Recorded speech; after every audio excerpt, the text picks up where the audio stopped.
Cheers! Welcome to Culture Night, where each week we drink fancy wine and watch movies that are in some way culturally significant. I'm Andrew. And I'm Sarah, and we are back for Season 7, Episode 6, which is a special episode because... It is a double feature. We are watching 2 movies tonight, which we'll get to in a second, because obviously we have to talk about the wine first, but we're switching it up, trying something new. Yes. I do want to note, though, before we go into the wine, is that this has probably been the longest break we've had in recording episodes. I think it's been like 4-ish months. Yeah, 4 or 5 months. Yeah, it's been quite a long time. So forgive us if we're a little rusty. We are going to try our best. Yes. We are just so excited to be here that I think my enthusiasm is going to shine through. Yes. So before we get too much farther into things, what are we drinking tonight? Tonight we are drinking the 2020 Silver Reserve LaGrein from Tobin James. Oh, right. And special podcast business is that we are, for those of you watching, can see that we are drinking from our official Culture Night Pod wine glasses. Unfortunately, not available in our shop, but I know. Maybe one day. Yeah, these were Christmas gifts that we got 4 months ago, or that I gave to Andrew. We're recording this in mid-April. Yeah. We'll see if it adds to the ambiance of the flavor of the wine. It has a very rotund smell, lots of. It's kind of sharp, but kind of that raisiny sweetness. Mm-hmm. Let's give it a taste. Very thick. Mm-hmm. I told you when I was pouring it, it's a very dark in color. It's not very for those of you that prefer a dark opaque wine, this would be your wine. I would say there's maybe black currant. That sounds right.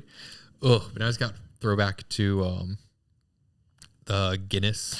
Oh yeah, if you ever go to Ireland, like we just did a couple months ago, they'll say, "Do you want black currant in your Guinness?" Don't do it. The answer is no. You do not want it. It's so sweet. It makes it taste terrible. This, however, does not taste terrible. This is pretty good so far. I mean, imagine pouring wine into your Guinness. It's not going to be good. Right. Wine should taste like this, but beer should never. Mm-hmm. Yeah, this is... I enjoy it. Mm-hmm. It is very jammy. It has that, sugary... Extremely jammy. Not, overly sugary, but, it has that sweetness, fruity sweetness. But we are going to continue drinking it and letting it open up, and we will share our notes in the after show. So now, I know you all have been sitting on the edge of your seats waiting to hear what our double feature is. So what are we watching tonight? Tonight, we are watching Flags of Our Fathers and Letters from Iwo Jima from 2006. Yes. It is rated R. So let's hop into our time machine back to 2006, where the top 3 movies released that year were Pirates of the Caribbean, Dead Man's Chest, grossing $423 million, Cars, grossing $244 million, and X-Men Last Stand, grossing $234 million. Flags of Our Fathers was way down at 96th, grossing $33 million. Letters from Iwo Jima was down at 145th, grossing only $13 million. So, a slight disclaimer here. I have been using a website called thenumbers.com. Mm-hmm. It was the first one I found when we did this for the first time, and I was like, I'll just be consistent and use this every week.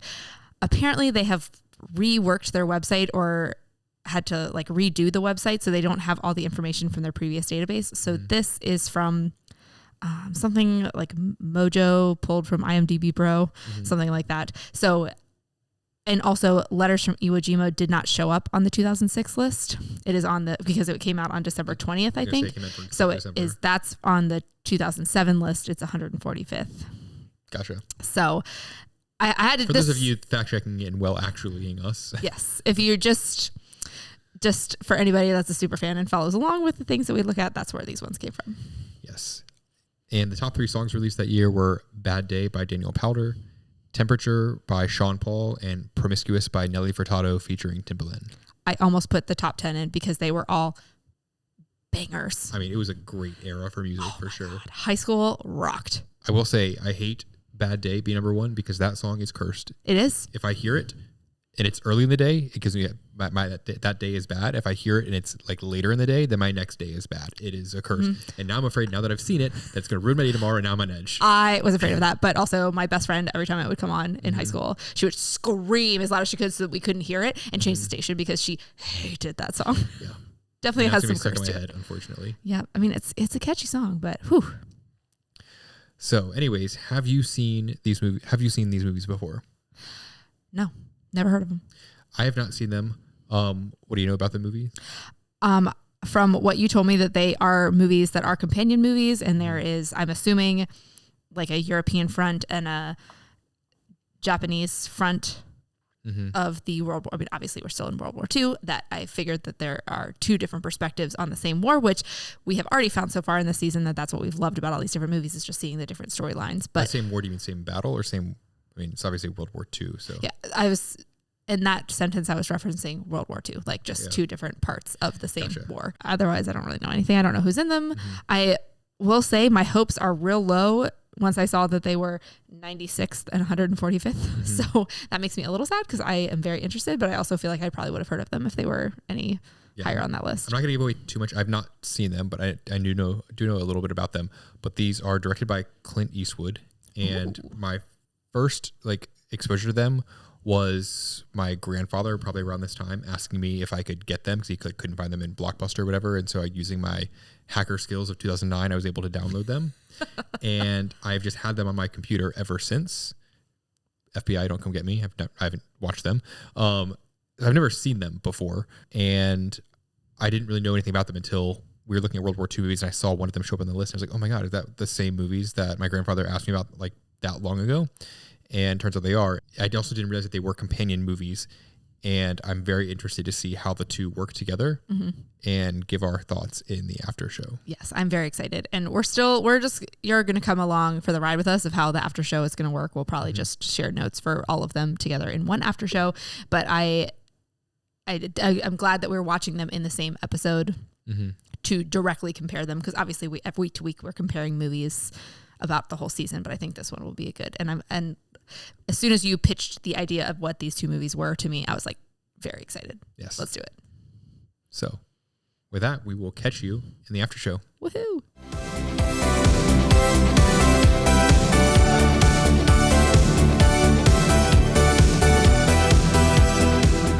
Cheers. Welcome back. We are back. Don't let our laughing fool you. Those are some very deep two movies later. We have completed. We're just very tired. That was a lot to get through. It was over 2 nights, obviously costume change for those watching on YouTube, but it was that was an adventure. It was, and I'm very excited to talk about it. So let's jump into the wine scale so that we can talk about it. So the wine scale is a 0 to 10 scale. However, the scale is heavily weighted because all the wine we drink on this show is very good. So a low score does not necessarily mean that it is not a good wine. That being said, I'm going to rate this wine a 3.8. I gave it a 5.8. I don't know how it breached the 5.0 line. There's really nothing to it. I mean, I think nothing against Tobin James. I just think LaGrein is not the kind of wine that I like. It's definitely not my favorite of theirs for sure. And I was surprised at how much I did enjoy this. I felt like it was very flavorful, although I got more alcohol on the aftertaste tonight. I didn't write notes for last night, but overall I enjoyed it. It was jammy, but it just didn't really have too much complexity to it. It's much better than your run-of-the-mill wine you're going to get at any store, just picking one off the shelf. LaGrein is just not a great varietal, in my opinion. Yeah, it's definitely not my favorite for sure. But I enjoyed it, maybe because we've taken a little bit of a break, that it was nice to drink some nice wine. I don't know what it was, but I enjoyed it. So now moving on to the movie ratings out of 10. I will go first. All right, go for it. We're going to start with, again, refresher, we watched two movies, Flags of Our Fathers. I think of and from, I mix them up. So I want to say Letters of Iwo Jima and Flags from, Flags of Our Fathers and Letters from Iwo Jima. Flags of Our Fathers, I gave we'll start with that one first. A 4.1. I gave it a 4.3. Ooh, we are very close. Very close. So I think it's a good story. So interesting. I think rewatchability is not there. Nope. Obviously, a lot of these movies are very deep, but and kind of tough to go through and rewatch. Quotability, cultural significance, obviously not right high on the list. I think most people that are not World War II buffs are not going to really know anything about it. Very interesting story for sure, and of an iconic moment. I just don't think the narrative storytelling was that great. I think it was a good story, not told very well. Yes. It's they wrote cards of the plot points they wanted to have, and then they threw them up in the air, and however they fell down, they're like, okay, we're going to tell it in this order. I had no idea what was going on for the first half of the movie. It was so hard to keep up with who is who, and it like started in a battle, but then it was actually a flashback, and then there's old people, and then just getting and like I was like, what are we doing? Where was happening? This was a story where it's like I don't know who's responsible in this case. I mean, ultimately the director. It's like they decided to do a very non-linear storytelling, which can be done very well. I think this one would have benefited much more from almost just straight chronological. Yep. And I feel like at some point in this season, obviously it's been a while, so I can't remember when I said it. I've said I don't love the weird flashbacks. I think it was from Saving Private Ryan, where I was like, I think we've leaned too much into the flash forward and back in time. And this was another example where I was like, I don't like this. I don't think it helped the story. It definitely didn't contribute to it being a blockbuster hit because it was 96th for the year of 2006. But I don't know. But like, have you ever thought about the people that actually raised that flag in that picture? No. But the story of it, I was like, tell me more. I want to hear all about this and like how the events played out with like the soldiers coming home, like all that's super interesting, but they just didn't tell it well. I mean, honestly, I could assume that it was just almost like a made up, like you see the oil painting of it, you see the statue. It almost like is hard to believe that it actually was a real event and that it was an actual photograph. It very much seems like it was kind of more of it was symbolism at the end. Yeah. We can dive more into the little nitty gritty of the movie. Next, Letters from Iwo Jima. Yes. I'm going to rate that one. I think that one I honestly give more like a 6.8. Get out of here. What? 6.8. 6.8? Yes. I was between 6.7 6.8. I've been between like a 6.2 and a 6.8 all night. It was told in chronological order. Yes. Did I follow the characters and like within 10 minutes know who everybody was and what was going on? Yeah. Did I follow the story the whole way through? Yeah. Was the perspective super interesting? Absolutely. Was it a very cool contrast to the other movie? Absolutely. Great. Am I going to watch it and read the subtitles for 2.5 hours again? Probably not. Am I going to quote it? No. It was mostly chronological. It told the story really well. They had some flashbacks. It was done much more sparingly and was just overall cut much better. Yep. And if this was, like I said, it ultimately goes to the director. I don't know if this was more of like in the editing room where these kind of like differed so much, but I thought this story was much more cohesive, extremely interesting, and very well done. Again, I think like it's hard to show like the rewatchability, cultural significance, everything. This one is much more from I think the story was one that I appreciate. You're not really going to get it from almost any other movie, especially from the Pacific Front. I thought it was done really well. I loved almost every minute of it. Yeah, I enjoyed the whole thing. In a weird way of loving every minute of it. Do I appreciate that they spoke Japanese the whole time? Absolutely. Do I wish that they had just dubbed it for the American audiences? Yeah. Because by the end I was just like, I just would like to, because there's so much going on that like to read it, like I feel like visually I missed out on a lot by having to read subtitles the whole time, because it like really takes a lot of focus for me, because I get really nervous that I'm going to not read everything in time. That by the end I was like, I just want to be able to watch the movie, and I feel like that is more where I'm over the subtitle thing, because I have a hard time focusing on both. But it was so good. I get that, but I think this one it needed to be that way. I appreciate it. So many reasons. But I was really hoping it was going to be like, what was a Hunt for Red October, where they speak in Russian for like 5 minutes and then it switches to English. And I was like, oh my God. Yeah. But yeah, I definitely preferred Letters from Iwo Jima much more. Very good. Very well done movie. So with that being said, we've obviously kind of teased at some of this, but let's go into the movie description. Should I just do both first? Yeah. Do you just do both back to back? So these movies tell the story of the same event of the U.S. overtaking the island of Iwo Jima. The first movie is from the American perspective and really dives deep into the propaganda that kind of comes out of it, the reality of the wartime efforts and the funding and what goes into the logistics of running a war like this, and kind of how some kind of truths were stretched to make this moment more for the American people.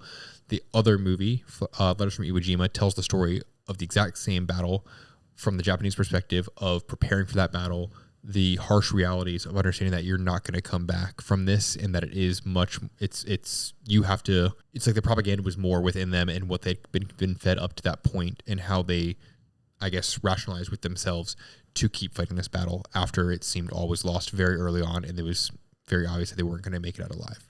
Mm-hmm. Well done. a lot to summarize, but you did a good job. All right. The movie descriptions according to the TV, starting with Flags of Our Fathers. There were 5 Marines and 1 Navy corpsman photographed raising the U.S. flag at Mount Suribachi. Sure. That's good. By Joe Rosenthal on February 23rd, 1945. This is the story of 3 of the 6 surviving servicemen, John Doc Bradley, Private Rennie Gagnon, and Private Ira Hayes, who fought in the battle to take Iwo Jima from the Japanese. Really, it just shows that my vision is gone since we last did these podcasts. Yeah, I am glad I didn't read any of this beforehand because it was much more interesting to follow it in real time. Not knowing anything about it. Mm-hmm. But also I feel like that, again, just so surface level. There is about so much more than that. All right, and then moving on to Letters from Iwo Jima, the story of the Battle of Iwo Jima between the United States and Imperial Japan during World War II, as told from the perspective of the Japanese who fought it. These were very fact-based descriptions there. Yes. You don't really get your 17 adjectives. No adjectives. But I also feel like you can't really put the adjectives in these very deep. Yeah. Anything you do beyond that is going to be really movies. tough to do it justice without going into like paragraphs like I did. But it was, I liked your descriptions better, but I feel like Letters from Iwo Jima was like a pretty good, I could read that ahead of time and then watch the movie and it wouldn't take away anything from seeing the movie. Because again, back to Flags of Our Fathers. Have I thought about that flag outside of the actual like, oh, that's a like symbol of World War II? No. So it was just like all of a sudden that curveball coming in there. Oh, like that's just from that, like so interesting to watch unfold in real time. Right. Was the movie what you expected? No, I thought it was going to be like a Eastern Front, Western Front opposing battles situation. But pretty early on in Flags of Our Father, I was like, okay, I know what's going on here. And I was very excited to see how it unfolded. Yeah, yes and no. I did know that it was about the same battle told from the 2 perspectives. I thought it was going to be much more focused on that and not almost like 2 different genres, really. Like the first one seemed more of like focused on this battle and how it was relayed back home to mainland United States. And the second one was much more on how all of the, like I said, the propaganda from Japan basically impacted them while they were in the battle. It focused much more while they were on the island. I thought it was going to be much more like almost the same story, just told from the 2 different sides. So I did kind of appreciate that they weren't just literally the same thing. Yes. I quickly into this one, I was like, okay, I think I'm glad it's not just like some weird, like lots of flashbacks to the people from Japan. Like I think it was told, they were done. Yeah. Not that I loved Flags of Our Fathers, but. Kind of leading into this, the next 2 questions. How well did it age and could this movie be made today? I thought it aged okay. Yeah. I think the color grading would be done much better today. I have a note about that. I feel like it was intentional. I said the color grading, let me quote myself. The very last note I have from tonight is the color grading on this is interesting because it almost feels like they really muted every color in both, because I noticed it last night too. They muted every color on both sides so that the like fire from the flamethrowers and the bullets and all the explosions, so that would show up and like the blood would show up, like all the true like devastation of the war was really dramatic, and I feel like it had to be intentional. Yeah, I mean, because you can tell in some of the scenes towards the end they weren't really muting it as much. They really focused on the color red. It's, for the most part, I guess it goes to like with the flames, but the red from the Red Cross of the corpsmen, the red of the patches that the Japanese had. I just think it was almost exhausting to look at, though. In the flashbacks or the flash forwards, like to the propaganda, like it wasn't as noticeable, but the battle scenes. There were times last night where I was like, is this a black and white movie? Right. It really caught me off guard. And then to really pay attention to it more today, it was like, okay, there is a cohesive theme, which, I appreciate across the movies. And I think it was confusing last night because it was like, we're going back in time and we're going forward in time and like kind of present day, but like not on the battlefield, but like the battlefield scenes were always that like very muted color. And I feel like they stuck to it. And I can appreciate the artistic view they were going for. It was exhausting. I think it was a swing and a miss, to be honest. I think that they were going for a certain look, but like I said, it was visually exhausting after a while. And you're kind of figuring out, is what I'm looking at just kind of like barren? It's like on an island of sulfur, essentially. Or are they making this black and white? I think they're trying to maybe highlight some of like the desolation of it being just like such an undesirable island, except for its location in relation to attacking Japan. But after a while, I was like, I kind of wish it had a bit more color in some parts and didn't quite seem so over color graded. Yeah, I do. But I don't know that really affects how it aged and could be made. I mean, obviously, it could still be made today. I think they would have maybe circled back on that and said, like, are we overdoing this? I think if they were making it today, I think this would be a great, like, 9-part miniseries. Right. I knew all of these things could be miniseries, but I almost feel like it would be interesting in a miniseries to be like, America, Japan, like every other episode. So you're kind of like seeing different segments of it as it unfolds. And then maybe Flags of Our Fathers would be more chronological and less confusing. And I feel like Flags of Our Fathers, it's like they were really trying to hammer in the story they were talk about with like the propaganda, and they're using that to raise money, and it was kind of a lie because it was based on a different photograph of the same flag raising. It's like they just really kind of kept hammering that in for the last hour of the movie. That I feel like if they made this into a miniseries, they could have focused on other aspects of the that would have been an side episode of it, right? Maybe an episode and a half, but like just. They could have expanded more and made it more interesting from the American side. The moral of the story is that in 2026, we have embraced the beauty of a miniseries, and a lot of things could have been told better. Tell the story as long as you need to. You don't need to make it a 3-hour movie or a 24-part season that then goes into season 2 of whatever Hollywood would try to do with a second season of this. Moving on to... Did they say the title of the movie in the movie? No. Nope. Not either one. Nope. They kind of showed some letters from Iwo Jima in the Which very you end. did not pick up on, and I was very smug about it. I was like, oh, there's our letters from Iwo Jima. A little exhausted after 5 hours of movie. And, I mean, the flag... He was telling the story of his dad and the flag, so like it was heavily implied, but not said. Did the rating fit the movie? Yeah, I mean, can't imagine they would have been anything else. Yeah, it's pretty dark and gruesome. Yeah, gruesome. That's the word. Could you make the case that this is a Christmas movie? Nope. No to either of them. Were there any? But also, just kind of on one of my notes, I didn't know when this battle was taking place. I didn't feel like there was good timeline information given, and I think that's why I was so confused last night. I still wanted timelines tonight, but it was like I don't know. I mean, they at one point in last night they said like 1945. They were going back and forth a couple times between 1944 and 1945. But I'm like, is it April? Is it December? Is it like I don't know. I need more information. I mean, this clearly was taking place towards the later end of the war, and they made a remark that they took the mountain, whatever, but it still went on for 35 more days. Yep. That this was kind of condensed to say, I would say about like 40-ish days.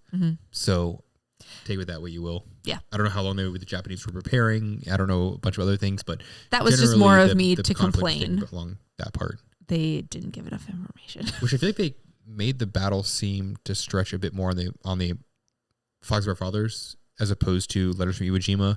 It seemed you didn't really get the sense that so much time had passed. It almost seemed like it was one continuous battle in Letters from Iwo Jima. Honestly, I felt that way in the caves that long and doing all that. They kind of made some remarks of, we're like surviving on worms, we have no water left, those kind of things. But you didn't get the sense of as much time passing between those things. It seemed like they were kind of like running from one stronghold to another. Yeah. Were there any actors that went on to do bigger things?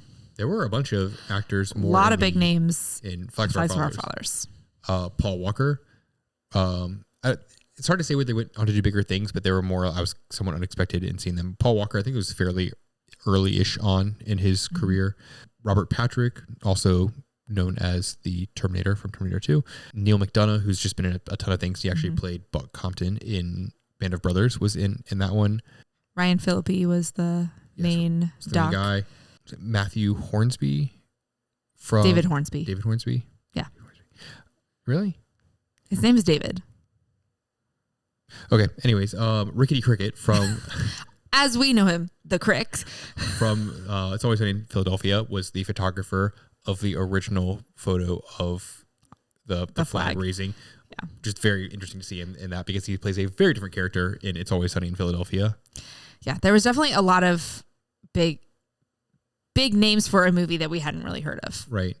And on Battle of Iwo Jima, Ken Watanabe was the main general. He's been in a bunch of other things. I don't know how you say his last name, but I probably butchered it. He's been in a bunch of other things and was recognizable. I don't know if any of the other ones have been in a lot of things. I didn't really look them up. I did such a good job of not opening Wikipedia one single time in 5 hours worth of movies. So just so you know, I know nothing. We will maybe do some more discussion in the... It's killing me. In the... After show. Subs on it. This is the after show. Yes. Clearly we need to go to sleep. Still working on it.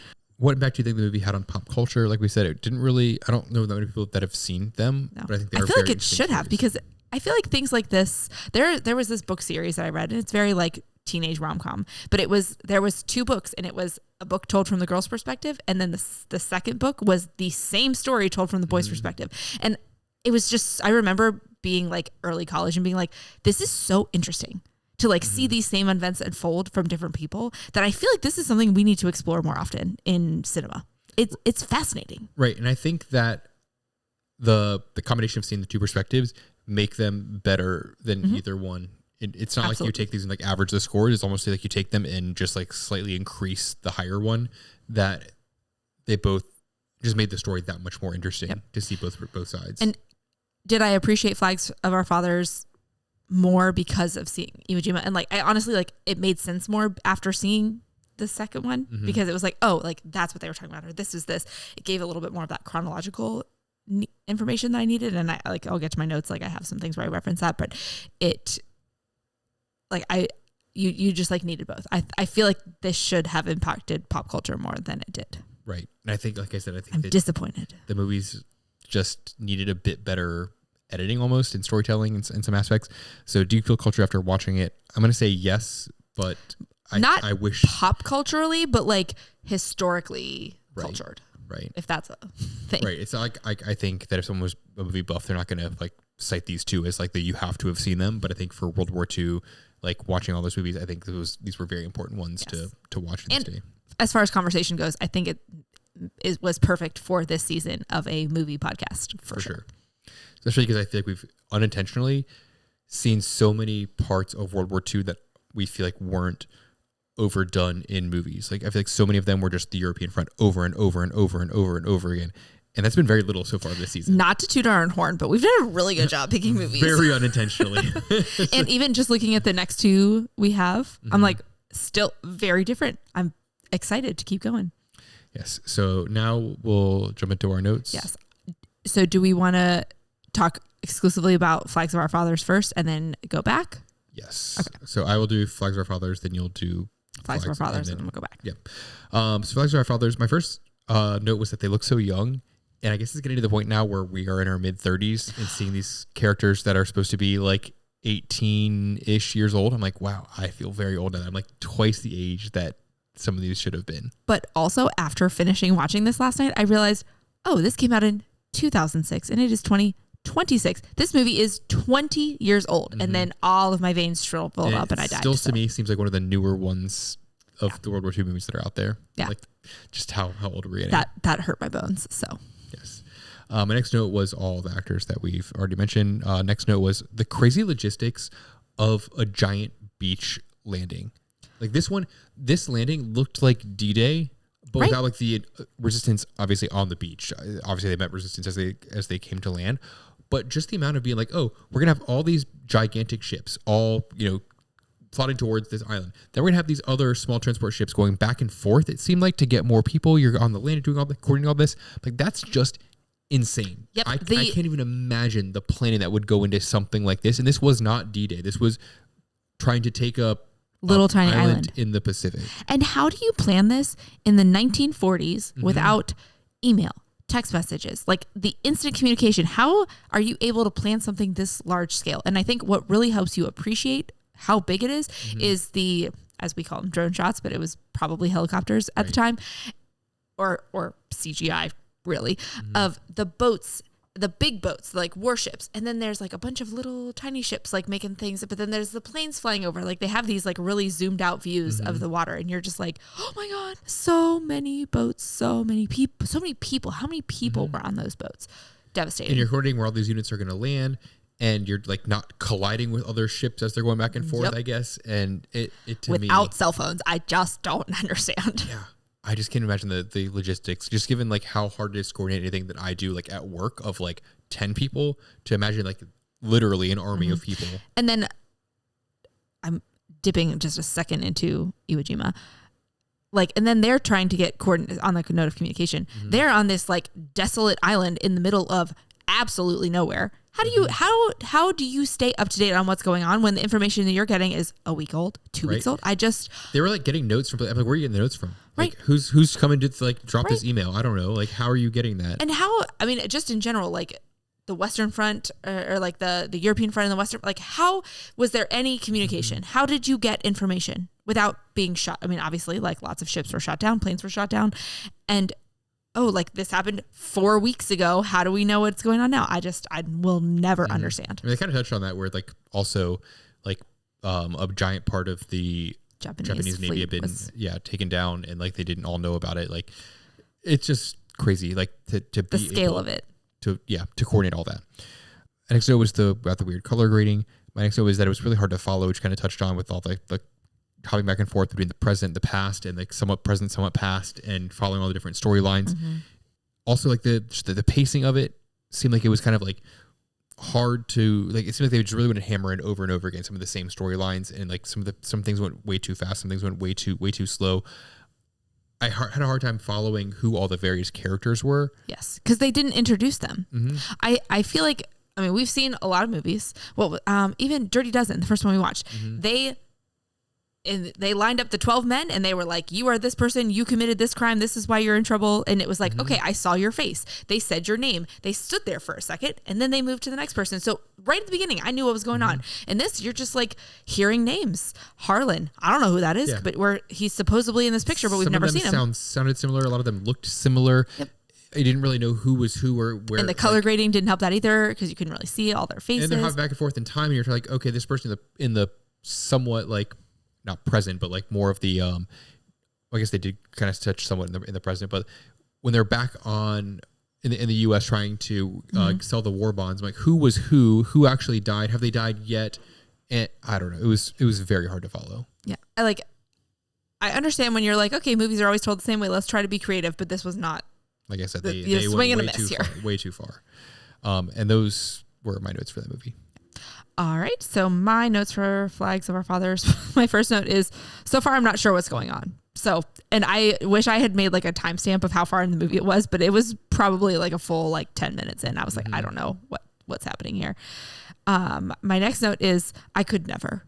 I think this was when the boats were coming on the beach and they had to get out of a boat to just walk into enemy fire. Couldn't do it. I could not do it. I think you're probably not alone in that. And I just that were deployed there. And then you watch and you hear like, especially like Iwo Jima, I was a baker. I was I worked in a clothing store, and Saving Private Ryan, like I was an English teacher. Like you hear that like these are everyday people, and how they got so many people to like buy into all of this, I just will never understand. Just, I don't know. I mean, I think that you had to be somewhat of a lunatic, like psychopath, sociopath, to be some of the people that like were in several of these landings, several of these battles, and lasted that long and kept almost like some sanity in all that.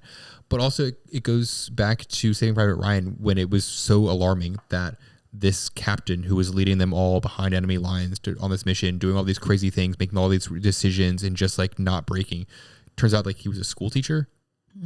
After all that, like that clearly we're still shook by that. Yeah. Also like kind of shows like people from all sorts of backgrounds were thrown into this, whether they wanted to or not.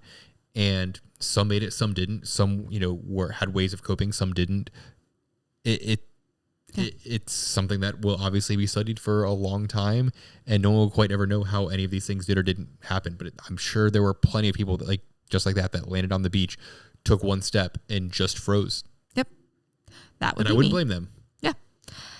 Okay, my next note is that they did a really good job cinematically of building the foreboding with the guns, of like seeing like the enemy perspective, and like you could see it. and then you could slowly see the guns coming out. Like, I feel like that was just like I felt my heart rate rise watching that. I was like, oh God, here it goes. Like, I appreciated the build cinematically, like auditorially, and at the same time, I visually. almost wonder if, because they were like, why aren't they shooting? What's going on? Like, did they leave? Whatever. I almost feel like they should have saved those scenes specifically for Letters from Iwo Jima, to be like, oh, while they were all like thinking, oh, there's no one there, like they were aiming, they were waiting. And if they, on the American side, if it was just like, we don't see anything, we literally don't know just whether like anyone's even there. It could be nobody's here and this island was abandoned and it's here for a taking. We've already won the battle, and then suddenly, boom, all hell breaks loose. I agree. Yeah, like I kind of see. But I will say, physically, I felt the tension rising. That I thought that was well done in the moment. So my next note, I'm gonna mention now, and then we'll cycle back, is how do they build those bunkers in the mountain? Because they show the perspectives they show you, and you see all the blasts coming from the mountain, and you're like, how are there that many? And how do you build something in a mountain? I mean, as just like regular humans, I'm like, that's a big bunch of rock. How do you build something in there? Crazy. And not just building something, but what we see in the second movie of what all that the tunnels was. And like they don't just collapse when they get hit. I don't know. And then my next note was, it's very interesting to see the behind the scenes of this picture, the flag raising thing, and that this was early on in the buildup of that. I almost would have rather, like, truly, I think a movie could have been made where it's like 10 minutes of the buildup into the battle.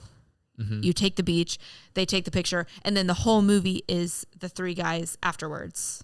Just that, like, we don't need the back and forth of the battle thing. Like, if you just the propaganda, if that's the story you want to tell, that could have been the whole movie. But going back and forth was just confusing. But I did appreciate, because like I said, I'd never thought about it before. Yeah, I feel like it would have been a more intriguing story for it to just have happened and be so inconsequential of like, oh, this was here, and you kind of like see them like raising the flag, guy takes a picture, but like you're focusing on another character, it's just happening in the background, and afterwards them all being like, wait, what do you mean that was a huge event? What do you mean everyone's freaking out about this back at home, and this is some big like rallying cry? To have like shown it, I think from that perspective would have been so much more interesting to be like, oh yeah, it's crazy. Like this was literally just like happened to be a photographer here, happened to frame it, and it looks extremely impressive. And they made them recreate it because of this. Like, I feel like could have been told better. Yep.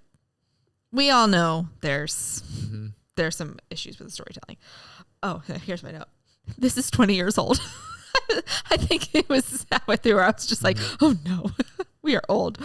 Okay, my next note is, excuse the curse word here, fuck everyone in politics who's more concerned about the good story. It's like they're telling the whole propaganda. Well, there was one point they were like with the like grieving mothers in that big fancy party where one of the politicians, or they were like, well, this actually is what happened. And he's like, oh, we'll tell the other story. Like that's a better story.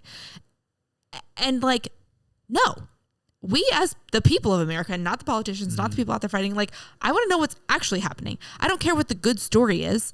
What's going on? And that like makes me mad, especially given all the political tension that we have going on in the United States today. It's just like, I don't need the story. Tell me what's happening. At the same time, I think they did a good job of saying why they needed to buy into that story. They're like, we are literally running out of money. We're trying to do these drives. We have, they kind of talk about like one war hero, like leaving the train being like, yeah, they're going to forget about you in, a day. And I think it kind of showed that like, hey, they were trying to latch onto anything to get more money because like there was not an endless. We're literally printing money resources for this. Like we were kind of at wit's end that we kind of needed everyone to come together on this. I don't know exactly how true that was, especially towards like the end of the war, and where things actually stood, where the truth is, and all of this still obviously is a Hollywood storytelling of it. But I did think they did a good job of showing why they kind of needed. I mean, I do appreciate that because when I sat down with my 94-year-old grandmother and was like, what was it like to live in World War II? Because she was like 10 years old at the time. And she sang me songs about buying war bonds. So that's what I know is like, you got to buy the war bonds because we got to support the war. Like that was what stuck with her as a child, that to like see it played out. I was like, oh yeah, like I've heard the narrative from the people that lived at the time of this. And then especially if you're like more aware of towards the end of the war and like that seems like maybe you can quit the rallying cry. But I do also feel like it was interesting because like obviously like the American side of the story was all focused on like, we don't have any money, we got to get people to buy like this stuff. But on the flip side of that, also like the Japanese were like, all of our ships are sunk. We don't have any reinforcements. Like they also like nobody had the funds to do this. So like, why are we fighting? Yep. It did definitely call like an existential question of why are we even doing this on both movies? Which I was obviously questioning it last night. Definitely did not glorify it in any way. Yeah. But then to see, I was like, okay, but this is like also they were going through the same thing too, which is kind of the whole thing that Iwo Jima brings up. We'll get there. And then, so my next note, I actually went back and added this in tonight because it like really had me think about it, that it reminds me of The Pacific, the HBO show, when that one guy like mans down a bunch of people in, it was somewhere. It wasn't in Japan, but it was like part of that like more Western front. And because you are the one person that was considered a hero because you did XYZ, you go home and then you have to go on this tour and you have to support the war. And it like took me a night to like think about it. I was like, wait a second, I feel like I've seen this before. So I feel like that was obviously not just a one-time thing. You chose it and you're kind of confused because it's not really what you signed up for. And now you're suddenly supposed to be in front of a bunch of cameras to talk about these things. And you saw horrific things and you have to smile and say, it's great. Yeah. And go with a bunch of rich, hoity-toity people. And it must be extremely jarring. Imagine being an actual like therapist person who sits and like helps people who have dealt with traumatic events to have to like watch how it was handled in the 1940s of like, you're a celebrity now. Talk about your trauma in front of everybody. And imagine some of these people are probably like 19, 20 years old too to do that. It's crazy. It's absolutely insane. Okay. And then my last note, because it got me every time, is so they take the picture and then they come home and they go see the president. They go see all the grieving mothers. They have this like tour sign up, but every time they show the picture, it's not a picture. It is an oil painting of the thing. And I'm like, I'm sorry, why? So we've had someone paint this in the time it's taking you to get home. We don't have an actual just like photograph every time. Wouldn't that be so much easier to just print the photograph? I wonder if that was more of like a statement of like, it became larger than what it was. It wasn't even just a picture anymore. It's like it became, this over processed. It was so artificial beyond what it even was. It drove me nuts. They're like, which one is he in the photograph? And I'm like, it's not a photograph, it's a painting. It's an oil painting. It was more just the semantics of it that were killing me. So that was my last note from that. And now you get the honors of moving on to the I get to just go right in? Yeah. I mean, we can switch back if you want like a break. No, that's fine. I don't really have that many for this one. My first note is so interesting. Just to go right from yesterday into today, it helped so much to have seen yesterday. So you kind of knew how the battle was going to go, but then you're thinking about it with like much more information. And fascinating. It's like you kind of know where point B is. You see them at point A. You're like, okay, now I get to watch how they got there. Is extremely interesting to see just that journey, because they obviously start right down on the beach getting ready for the battle. And you're like, that's not where they start. And you kind of see that all take place and the why and how it was perceived. Yeah. And then my next note, I don't think it's an actual crossover, but it made me think of, so they're digging the trenches and then their captain comes in and he's like, beating them with the sticks, the captain, and he's got his little hat on. He looks like Dark Helmet from Spaceballs when they're combing the desert. And he has this big helmet on, like just the way the helmet fit his head. And I just like was trying so hard not to laugh out loud because it made me laugh so hard. And he's supposed to be this like authority figure. And I was like, you look so dumb, because that's how Rick Moranis looked in Spaceballs. It was really dumb with that helmet on. So that is a good just made me laugh. I was like, oh, it's Dark Helmet. Ding. Yeah. Half ding. My next note is it would be nice to have a timeline of events. And I feel like we've seen a lot of movies where they do a really good job of just like a little subtitle that's like Iwo Jima, April 1945. Or even like April 6th, 1945. And then April 8th, 1945. Or just like day 6. Yeah. There is a lot of ways to give timelines. Really needed it in the movie last night because we were going back and forth so much. But just because they, without the mention of it was day 5 of a 35-day battle last night, I would have thought this was a 3-day thing, like real quick kind of situation. How long were they from that first beach day where they're digging trenches? Was it 6 months beforehand? Was it were they a month waiting beforehand? For the Americans to attack for forever? What is the scope of this? And as someone who usually stalks Wikipedia like crazy during these things, like I needed to know what the frame of that was, especially because going back to my notes from Flags of Our Fathers, how do you build all those bunkers in the mountain? I don't know. How much time does it take to build that many bunkers? I don't know. And I'll still never know. Are you doing that with shovels? Are you doing the dynamite? Like, where are you getting the resources to do all that? So many questions. And especially just like, and then all of a sudden, they're talking about strategy, and then all of a sudden they're getting bombed. I'm like, okay, so it's like we're here. We're like actually at the battle now, but it just like that came out of nowhere because we were so in the planning process that I really just needed some information. It's not that hard, Hollywood. Come on. All right, and then my last note is about the color grading and how I thought it was really interesting. I appreciated it because I was like, they're actually trying to do something intentional with it. I appreciated it. It just they seemed like they sucked out too much of the color, and then they didn't have enough contrast when they went from like between like flashbacks and not flashbacks and. They could have done a greater contrast between flashbacks and stuff.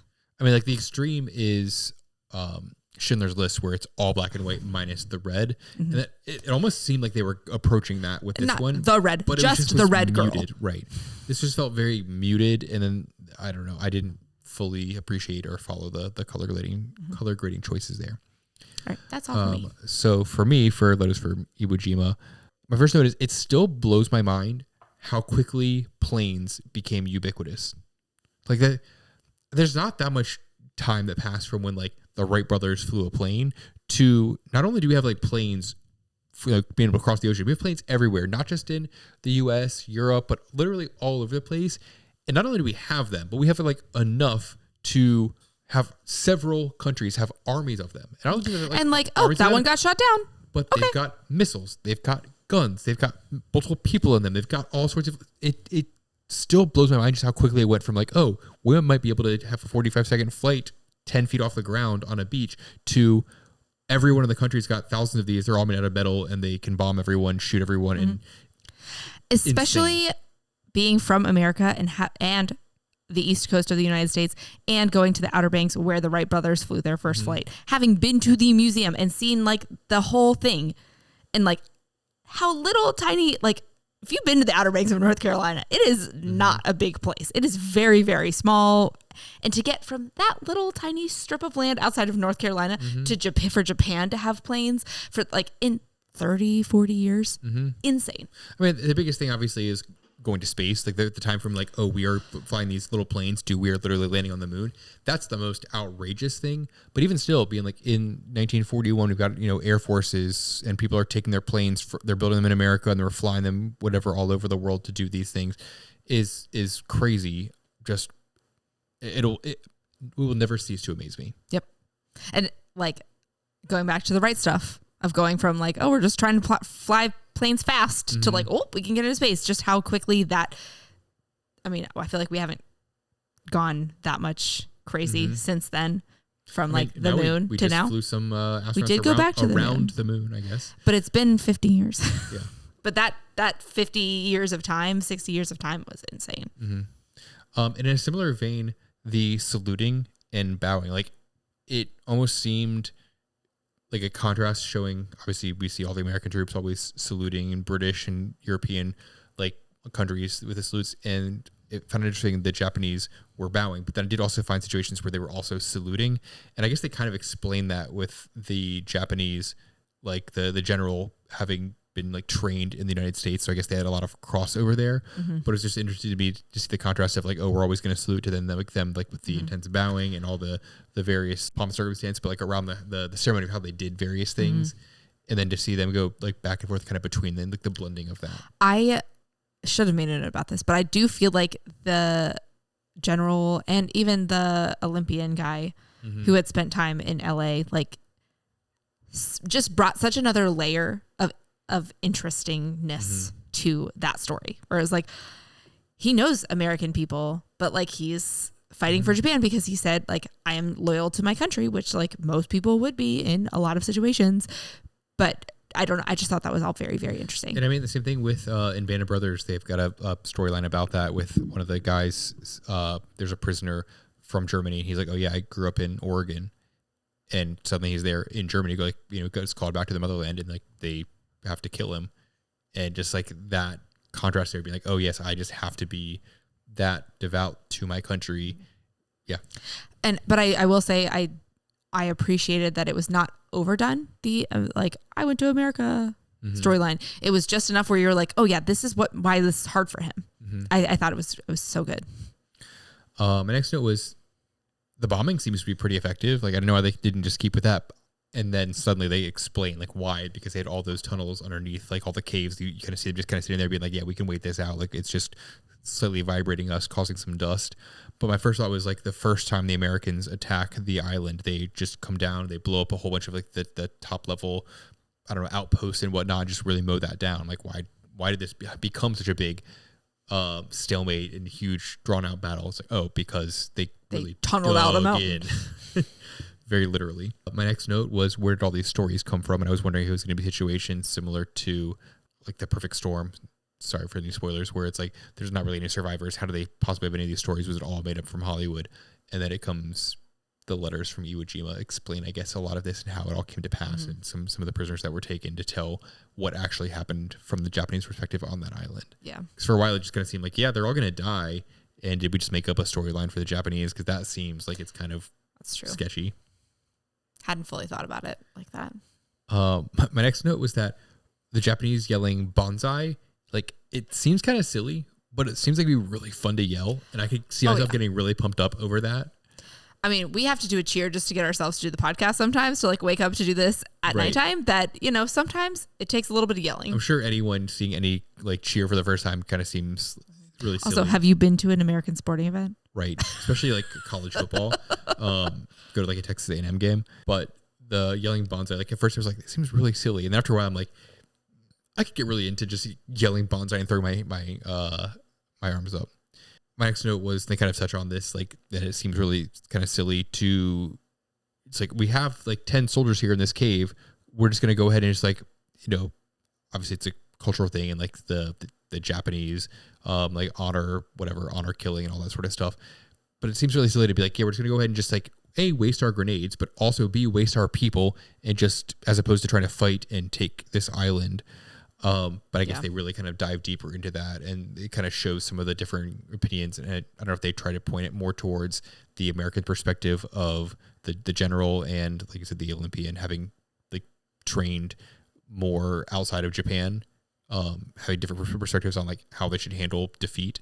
But it seemed like a really not winning strategy to just be like, yeah, we're going to go ahead and not try to make a dent or anything like that. Right. And especially because for so long it was like, we're going to fight to death. And then, just kidding, we're going to pop that grenade. Just cycling back, talking about the general and the Olympian one more time. I do, again, we, like you said, we don't have the full story. We just have these letters, and that's probably what all this is based on. Can't wait to read the behind the scenes about what actually happened here. But if it truly was like we don't trust this guy, which honestly, the general or military rankings, we all know is not a strong suit of ours. Major general, I think is what he was. Yeah. The main guy on the Japanese side, he comes in and it's like, it sounds like he's got a strategy. He's got an idea that he's thought through, but all the people that are already there are like, this guy clearly doesn't know what he's talking about. And then they're like going against each other. And it was like, maybe if we'd all been a unified front here, maybe you wouldn't have given up Iwo Jima. I mean, it seems very... I mean, they were very outnumbered. There was all the things. Given, like, it seemed like he was more of I'm going to be strategic and I'm going to have all these thoughts on here. And it seemed like, from what we've seen of like the Pacific, having watched that, obviously outside of this show, outside of this podcast, we've watched Band of Brothers, The Pacific. Masters of the Air. And those kind of more of the Pacific, where it just seemed like it was more, we're just going to sit here, we're going to like we're going to fight and we're going to die. We're going to like be here. You can't take this island, even though you are obviously outnumbering us. They were going to like just not have the best strategy, as opposed to, we're going to be strategic. We're going to like think like them, and we're going to see, okay, the Americans are going to look at this island. Here's where they're going to try to land. Here's how we're going to like then combat that. You're an American. Run. Like, where are you going to go? What are you going to do? It seems like it was a big like cultural difference there of like, this seems like he's thinking like an American, and they just thought so down on that because they just thought Americans were savages. They were dumb. They don't have honor. They're going to give up when things are hard. We're the Japanese. We are, we're going to be, following these things all the way to our death. And I can see where that was such a conflict, because for us, it's hard to watch because you're like, oh, this guy's making great points. Like, it seems very strategic. But if you watch it from the Japanese perspective, you think, oh, this guy is just, totally thinking like an American. We should totally just ignore him. That it's one of those things where it seems so different and obvious in hindsight. Mm-hmm. And I feel like Letters from Iwo Jima does a good job of highlighting or showing how we are more similar. Or, the humanity and like, well, we heard this letter from his mom, but he's also just like a guy from Oklahoma, like, and I'm just a baker. And like, you see that they have this perspective shift. And then you see the Kempe Tai guy he didn't want to kill a dog, obviously. And it just gives you so much more of that like perspective of like and like, I'm sure a lot of people from Japan, just like a lot of Americans, were like, I'm here not really because I want to be, but because I've told I have to be here. And it like humanizes everybody. Well, and with the whole idea of taking prisoners in Flags of Our Fathers, they talk about how the Japanese aren't going to take prisoners, like don't even try to surrender, like they're going to kill you and it's going to be so savage. And then on the Japanese side, they're like, we're not going to surrender. All these Americans are savages. One dude does surrender, and like you've got a soldier that then kills the prisoners. The one guy was like, I was told I would get a meal. And then he was murdered because the guy didn't want to stand there and wait. Yeah, which is saddeningly very tragically very believable. But yeah, it just kind of shows how both sides just viewed the other side as pure evil and what that kind of leads to when it comes to a stalemate. And that's why these movies should have been done slightly better so more people could have appreciated them. My next note was that these tunnels are insane. There must have been miles of them, and I still have no idea like where some of these naturally built, and they just extended them. And and what's the square mileage of this island in general? So like, how far are we talking about going from here to here? At one point, it was like we got to run 2 kilometers, so like about a mile. What is that like? I just need a lot more information. And my last note was that propaganda is a hell of a drug. Like from both sides, both movies, everything, everywhere, all at once, just. Overall propaganda then now was the underlying theme throughout all of this and just seemed very over the top, and I think a huge driving force in the movie and not in the war, how it was viewed then, how it's viewed today, and it's just so intertwined. I think it's impossible to separate World War II from any theater, any country's perspective in that moment, and today it's impossible to separate those. Yeah. It's crazy. Wild. So I will say, as much as we gave low score to Flags of Our Father, the combined group was definitely a very interesting conversation, very interesting thought exercise. If you have not seen either of these movies, I highly recommend watch them both. Watch it over 2-3 nights. Like, yes, take your time. Take the time. You don't have to commit to it all at once. It is a lot, but it was very good. And if you're interested in World War II, I think it's very worth it. Yes, the overall experience is greater than the sum of the 2 movies, for sure. Absolutely. So I think with that, we are going to go to sleep and do some research, come back and share our thoughts in the Slept On It. Because we need to sleep on it. Yes. It's late and we are very tired. It is midnight. Good night, everybody.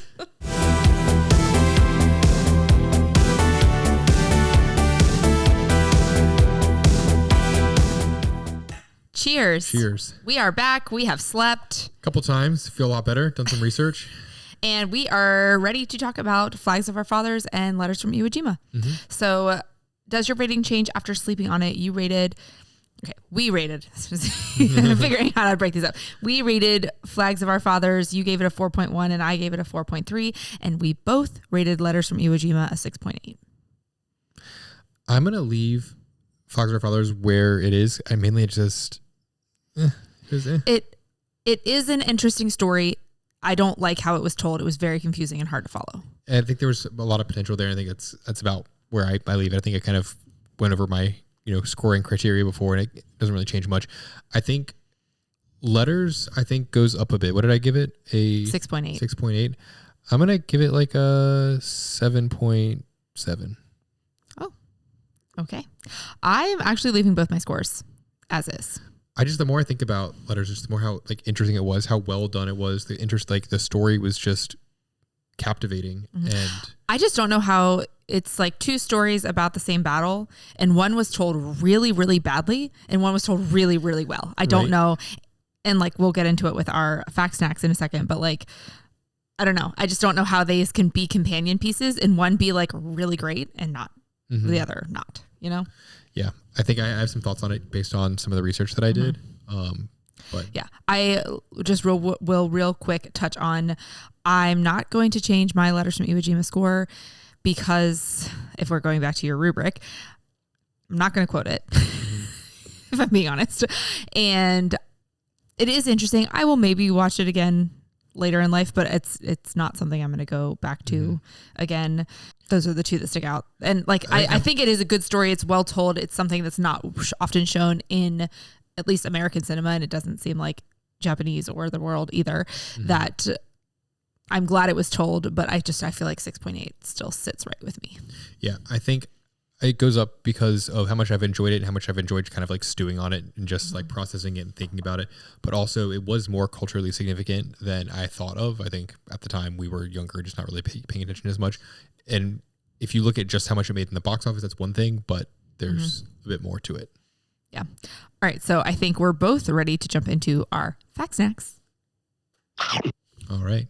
One day I'll move that where I can reach it. Right. I will go first, just on that same note, is that it was nominated for several awards, like the Academy Award it was nominated for Best Picture and for, I think, one for Best Foreign Language Film. Best Foreign Language Film, yes, I did. So like, it wasn't just like swept under the rug or like a complete indie that no one really watched.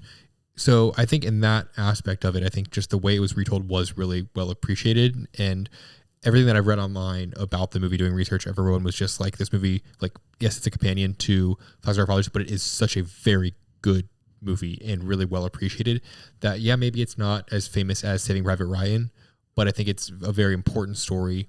And I still think that the people that have seen it really like it. I'm also just sitting here thinking, like, what if we watched them backwards? Like, what? And that's like really not something we're ever going to be able to like unsee and unexperience. But I'm wondering how differently they would hit. Like, would Flags of Our Father have been like a 1 after watching Letters from Iwo Jima, or would Letters from Iwo Jima not have been as high because we didn't have the like other appreciation? I just like. Yeah, so interesting. I'm of the opinion that I think we watched them in the correct order, but I do think that there's a chance that maybe it could have been very compelling seeing them in reverse order. I do somewhat want to go back to watch Flags of Our Fathers and see if there's things you pick up on. I thought that too.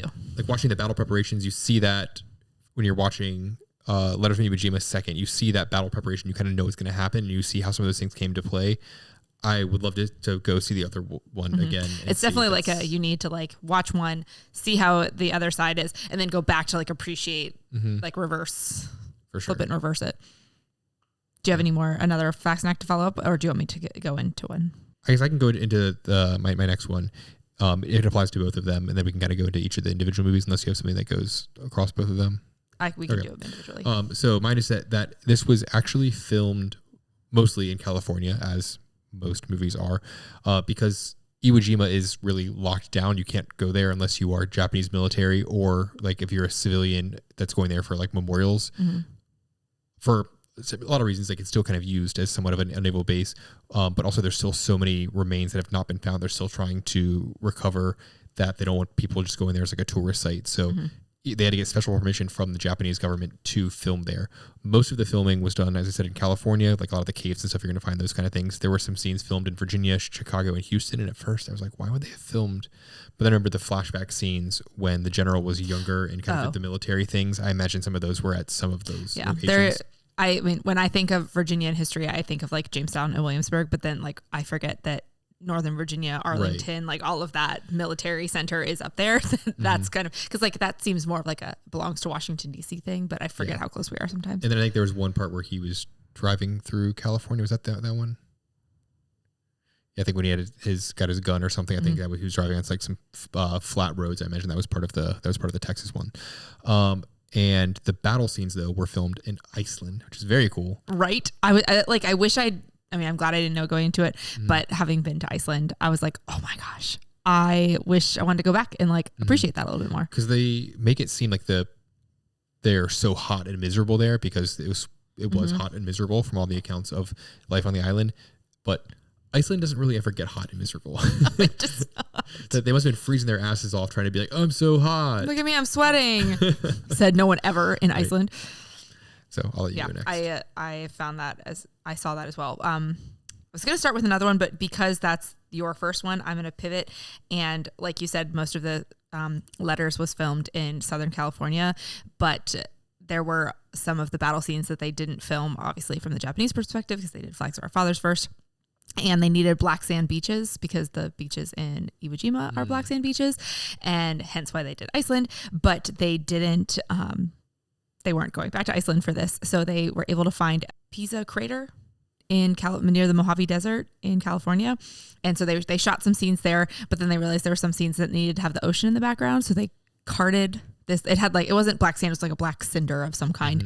They carted it to the beach, but it's like a state beach and it has to be left in pristine condition. So they built a sandbox, dumped all this black cinder in, like filled their shots with the ocean in the background, and then like picked it back up and took it back, which I thought was really insane. I feel like those are always the kind of the behind the scenes things that I try to look for, is like how they make it happen. It's not how like budgets can really blow up is, you know, when you have to do that, you know, times probably 1,000 times throughout a movie. But I guess you also have to weigh the budget of like, do we just fly there at this point? Like how much work is it going to be to do the budget for Letters, I think I read it's only 15 million, and it was maybe 70 million for Flags of Our Fathers. Flags, I think it was originally going to be 80 and they knocked it down to 55. They cut the budget a bit. Yeah. But the Letters was even less than that. And they also, real quick, I'll tack in one more fact. They filmed the whole thing in 32 days for Letters. Yeah. But I think they also were able to benefit from probably a lot of using the original budget to get like cameras and they showed on site, and they showed a lot of like similar scenes already too, of like the guns poking out of the hiding spots on the beaches, and like they had the soldiers scenes already filmed from like with actual battle stuff. So that does take up some time of the film. Yeah. All right, you want to go with your next one?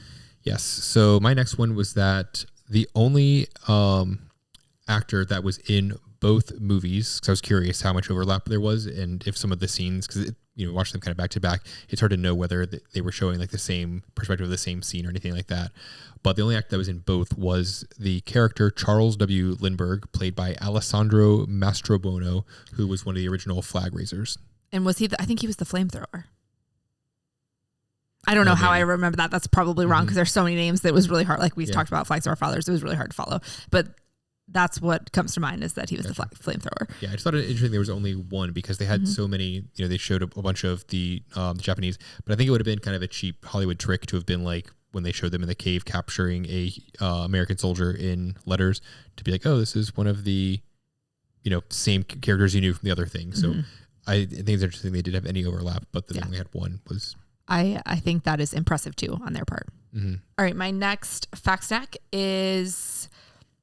So Flags of Our Father is based on true events. It's based on a book written by, basically like the movie tells, the son of Doc Bradley is documenting everything. And his son wrote a book, which is kind of how the whole thing came. Yeah. So it is based on a real event. Like the flag thing was real. Like the photo's real. We've all seen the photo. We've all seen the statue, like all things. But so Clint Eastwood, or Steven Spielberg, picked up the rights for that and gave it to Clint Eastwood to direct. And he was doing so much research about the actual battle and learning about it, and he was just like fascinated because there was apparently like not a ton of information, but he like started to dig more and found about the commander. I don't know, that again, military terms, not for me, whoever was leading the Japanese on the island. Like he was a general, but he was the commander of that learned a lot about him. And then they found there were some letters. He found a book that was like, or he said it was a really thin book, but about Iwo Jima and like the battle. And he got so fascinated by it, he brought it to Steven Spielberg and was like, hey, this is a really interesting story. And he proposed it as a companion piece, and they all kind of thought he was nuts. And they wrote that whole script completely from scratch. So it's not like they went into Flags of Our Fathers. They were like already pretty much like deep into pre-production. He's like, hey, let's also do these at the same time, which I just thought was super interesting, because I kind of assumed it was like we're going to do these together, but to find out like, that's what I was saying. That's why I think that story was told so much better. I feel like Clint Eastwood was doing research for it, but then probably got sucked down the rabbit hole of studying this general, that he was like, yeah, we'll finish this other movie, but I really care about this Letters from Iwo Jima because like it's so unique, it's so untold, and it's so fascinating. Yeah, and he was probably trying to be true to the book, which I as a avid book reader, when they are not true to the book, it makes me really fussy. That I appreciate trying to stick to, maybe the way the book was told, and maybe that's why it was the way it was. But I loved Letters from Iwo Jima, and just hearing that Clint Eastwood just was like, I just feel like that's kind of something that you would do. You'd be like, well, we're doing this, but have you read or heard anything about this? Like, super cool. Let's go this way. Get the ADHD brain of like, well, I was going to do this thing, but now I'm hyper foot fixated on this and I can't let it go. Yeah. So in doing that research, I was about that general too. I also was interested to see, what actually happened to him, because they show in the movie that he is trying to like, kill himself or something honorably and all that. They don't actually know what happened to him. But the general that was leading the American side was so impressed by the tactics. He's like, whoever's leading this army is he called him a smart bastard. That he's like, they weren't doing the bonsai attacks. They weren't basically just throwing, men into the slaughter. They were being extremely strategic and just, doing every right move. That at the end, he actually wanted to find his body and like pay his respects to, going up against such a, formidable foe, basically being so outnumbered and outmatched, but still causing so much damage and running that so well. But the theories are that either he did, kill himself in like an honor killing before that happened, or he was killed by artillery before like some time during the battle, and they just, buried his body, hid it, and just didn't let that be known. Or another theory is that he removed all of his general insignia and basically dressed up as a regular soldier for one last charge and just was killed along with the others when they'd run out of bullets and everything like that, and just was another casualty there with his men. With every single one of those scenarios, I was like, oh, that's probably it. And then you got to the next one, I was like, oh no, well, that one's probably it. And I was like, well, they all seem very, very good theories. And I feel like that's what's so captivating to me about World War II and just war in general. Not that I support war, but it's like how much is just where a lot of the stories we watch are made up stories because we don't really, it's kind of based on a couple of different things, but you don't really know. And that like mystery of it, I think, is what just keeps me coming back. Yeah, it is wild. Like when there are some things where I'm like, how the heck did someone figure that out? But there was extensive, documentation on some things, taking letters, diaries, all sorts of reports, and putting those together. A lot of times you can deduce this. This the Japanese general's son has tried to figure it out. He interviewed so many people, did all this research and put it together. And his leading theory is that he was killed by artillery before it happened and just had his men bury him because he didn't want his body to be found because he thought that would be dishonorable. It's crazy.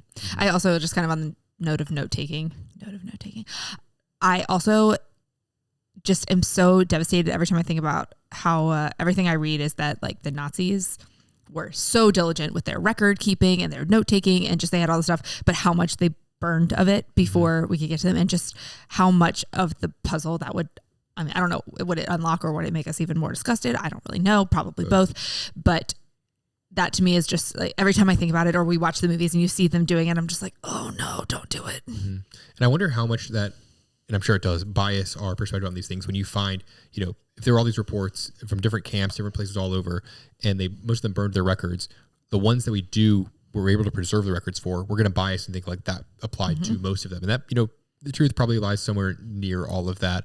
But having that such well-documented report and all the files could really lead us to believe like that was commonplace everywhere. And it's just interesting. I imagine, and that's why history is so crazy. Over time, some perspectives change on some things as we gather, more information, learn more things. People find some, random files in their attic that their great-great-grandfather had or something. And maybe someday we'll get closer to knowing the truth. But but also as that whole generation ages, that kind of loses all of that. You lose the firsthand accounts too, which makes it even more hard. So It's crazy. All right. My last note is that there is apparently still some controversy over who actually rose the flags in the thing. So obviously we see that there's controversy at the time of it happening of who is who, but I believe it was definitively decided in 2019. So recently that Rennie Gagnon and John Bradley, the doctor, were not actually in the iconic photo, that they were in the first photo. And there was apparently studies and evidence. I didn't read all of the like specific details about it. And his son who wrote the book, John Bradley's son who wrote the book, was very against it at first, but then like upon reading all the studies, he's like, okay, I think that my dad was in the first photo. And there was confusion about what order they were taken in and all that stuff. And he is not in this. But Ira Hayes was in the one that we see, the final one that we see. Gotcha. Yeah, I mean, I think nowadays we can probably do some sort of like forensic analysis to figure out like based on head shape, all these sort of things of what it was. But you think there'd be some sort of records of who was on duty that day and where in the sky this was, like to find something to do that. But I guess that kind of was the purpose of the movies, was to show that like because you don't see the faces in it, you still don't know who it is. And I think it also kind of makes the whole art of it that much more meaningful is that these were essentially unknown soldiers.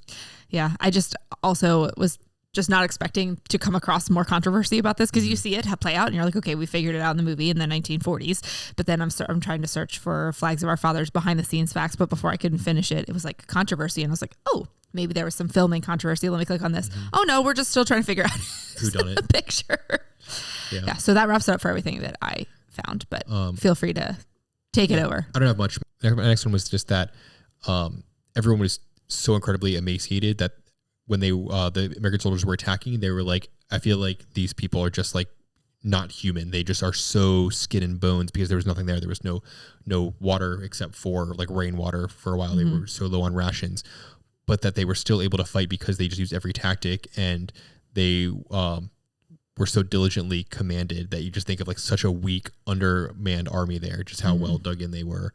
Yeah, I think that's what's so like terrifying but impressive about everything you read about the Japanese and their tactics for war is, I will be here till I die. And there is no nostalgia for home. No, like, I wish this would be over. Like the guy at the beginning is like, I wish the Americans would just like take this over so we could go home. You can't think like that. You have to be committed 100%. I mean, I guess their thought was like, they're coming to attack mainland Japan. The longer we can hold them at bay, the more maybe, someone will come, like, Germany might, take an edge and, they'd have to divert, or they might reconsider a mainland attack, or, something will happen the longer we are able to hold out here. But if we give up, then we're just opening up our families to be bombed. Yeah. But I mean, it seems like it's that way everywhere. They're just resilient. Still don't know if that's the right word I'm thinking of, but they just don't stop. Yeah. And my last note was that originally Jared Leto was going to play Rennie. Yes, I did see that also. And Scott Eastwood and Bradley Cooper were also going to be cast to be in it. I'm glad Bradley Cooper's on it. I'm kind of glad that it wasn't anybody who's still like a huge star right now, that it was a little more, it made it feel more realistic. They did have Paul Walker, but he was such a minor role, and he wasn't, I don't think he was as big at the time. Yeah, but if it was like George Clooney or Bradley Cooper, these like people who are, or Brad Pitt, like in everything, or like even Matt Damon and Ben Affleck, like all of those ones that we've seen in movies so far, which are still great actors. It's not to diminish that, but just there's something about it just looking more like everyday people. Obviously, like Ryan Phillippe's in it too, but I haven't seen him in a ton of other things, so it's not like he really stands out to me. But I'm glad Bradley Cooper wasn't in it. Yeah. So that's all my fact snacks. But yes, I am sure we will probably continue to uncover stuff about these, because there is a lot more to read about there. And I found a couple of videos on YouTube and stuff like behind the scenes that I'm interested in watching. But there's a lot out there. There's a lot of great movies, and we still have more movies to come in this season. Yes, so I'm excited about our last few movies of this season. Yes. So make sure that you rate and review the podcast wherever you are listening, or if you're watching on YouTube, that you give this video a like and you subscribe so that you can get notified when we post new episodes. And we will be back with another episode next time. Cheers. Cheers.